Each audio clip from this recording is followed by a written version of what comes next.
We are here encountering the vampire Nosferatu. More than 100 years after this silent film scared audiences, we're getting a remake. So in the next 52 seconds, let's take a bite out of the behind the scenes to see what makes this movie monster so personal this time.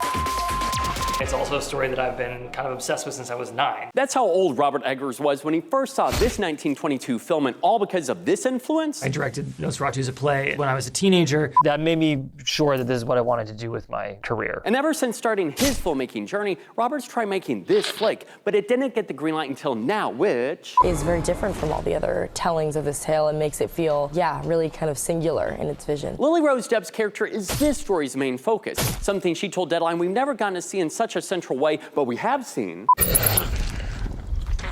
Willem Dafoe played Orlok, or at least the real actor acting as the Count in Shadow of a Vampire, a movie about the making of the OG Nosferatu. Speaking of, what's your favorite vampire movie? Stake your thoughts in the comments below, but for now, that is a minute.